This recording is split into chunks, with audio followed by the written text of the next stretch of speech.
مجھے بیشتر کئی لوگوں نے بتایا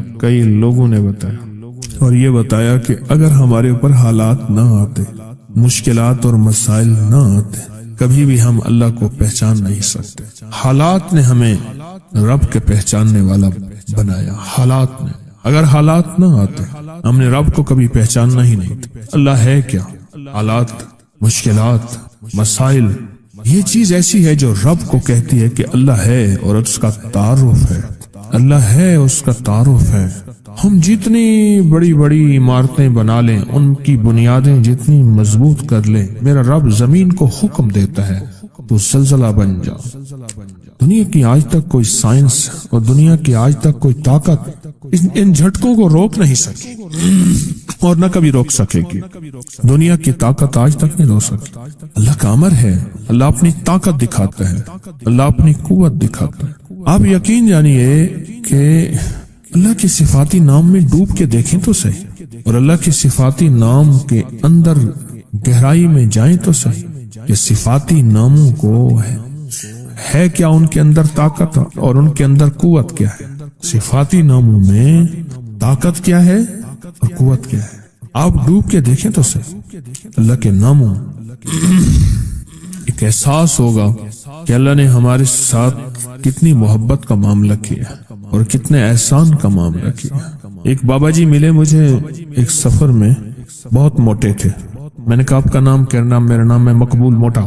خود کہہ دیا موٹا۔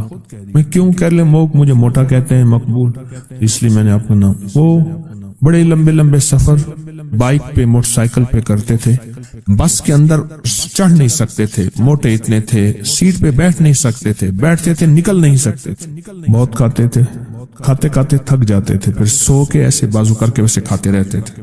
3 کام، کھانا، سونا اور بیت الخلا۔ میں نے تو یہ 3 کام دیکھے۔ اچھا، وہ بندہ رونے دھونے والا بہت تھا، اللہ سے مانگنے والا بہت تھا، بڑا نیک آدمی تھا، درویش آدمی۔ قمیضوں اور شلواروں کا ڈھیر لگا ہوا ہے۔ میری شلوار خراب ہو گئی ہے، حالانکہ ہوتی نہیں تھی میرے خیال میں، بس ناپاک ہو گئی، اب وہ کپڑے بدل رہا ہے ڈھیر۔ پھر ایک قمیض کے اوپر دوسری قمیض پہن لی، دوسری کے اوپر تیسری پہن لی۔ کہنے لگے ایک سفر تھا تو میرے جو ہے ہم سفر تھے، وہ مجھے لے جانا نہیں چاہتے۔ یہ کھائے گا سارا دن، اس کا کام ہی کھانا ہے، پھر ادھر کھائے گا، پھر ادھر ٹوائلٹ جائے گا، بیت الخلا میں جائے گا، پھر سوئے گا۔ موئے نانگ کو جو گھیلواں دے، مویا نانگ، مرا ہوا سانپ، اس کو بندہ گھسیٹتا رہے، کیا فائدہ۔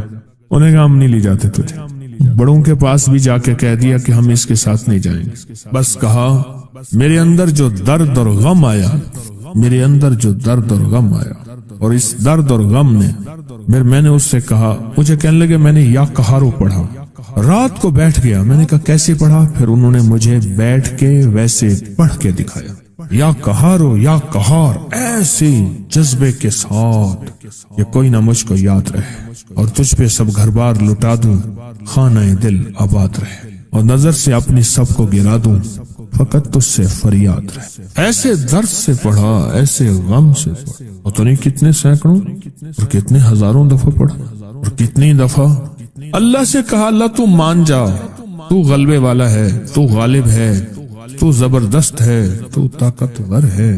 اللہ یہ چھوٹے، تو بڑا ہے، اور تو فیصلہ کر لے تو ہر چیز ممکن ہے۔ جو اللہ سے منوایا، کہا صبح مجھے ڈھونڈتے پھر رہے تھے، صبح مجھے ڈھونڈتے پھر رہے کہ بس ہم آپ کو ساتھ لے جائیں گے، آپ کے سارے ناز ہم اٹھائیں گے، آپ کی سارے کھانے ضرورتیں ہم پوری کریں گے، بس آپ ساتھ چلیں، آپ ناراض نہ ہوں۔ اس نے عرشوں سے فیصلہ کروایا، اور اللہ کے غلبے کو اور اللہ کی طاقت کو اور اللہ کی قوت کو عرشوں سے اتروایا لفظ یا قہارو کے ذریعے۔ اللہ کے صفاتی نام یا قہارو کی طاقت کے ذریعے عرشوں سے نظام اتروایا۔